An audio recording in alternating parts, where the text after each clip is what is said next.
ছাত্রলীগ আবার ভয়ঙ্কর রূপে ফিরে আসবে, জয় বাংলা, জয় বঙ্গবন্ধু, শেখ হাসিনা আবার আসবে। এই লেখাগুলো দেখা গেছে খুলনায় রেলওয়ে স্টেশন ভবনের প্রবেশদ্বারে ডিজিটাল স্ক্রিনে। 14 ডিসেম্বর রাত 8:30টার দিকে এই ঘটনা ঘটে। এটি দেখার পরেই স্থানীয় ছাত্র জনতা খুলনা রেল স্টেশনে অবস্থান নেয়।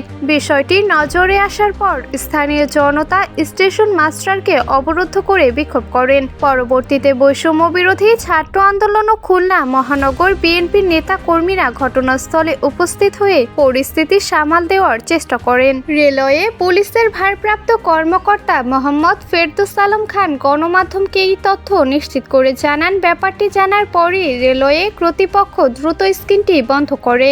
ঘটনায় জড়িত সন্দেহে আসলাম হোসেন সেন্টু নামে একজনকে হেফাজতে নেওয়া হয়। প্রাথমিক তদন্ত শেষে তার বিরুদ্ধে আইনানুগ ব্যবস্থা নেওয়া হবে। রেলওয়ে খুলনা জোনের ট্রাফিক ইন্সপেক্টর হিমাংশু চৌধুরী বলেন, ডিজিটাল স্ক্রিনে বার্তা প্রদর্শনের প্রযুক্তি হালনাগাদ করা হয়েছে। আগে এটি তার দিয়ে সংযুক্ত ছিল, এখন ওয়াইফাই ব্যবহার করে এটি নিয়ন্ত্রণ করা হয়। ধারণা করা হচ্ছে প্রযুক্তিগত পরিবর্তনের সুযোগ নিয়ে হ্যাকাররা আপত্তিকর বার্তা প্রচার করতে সক্ষম হয়েছে। বর্তমান পরিস্থিতি স্বাভাবিক রয়েছে বলে জানান তিনি।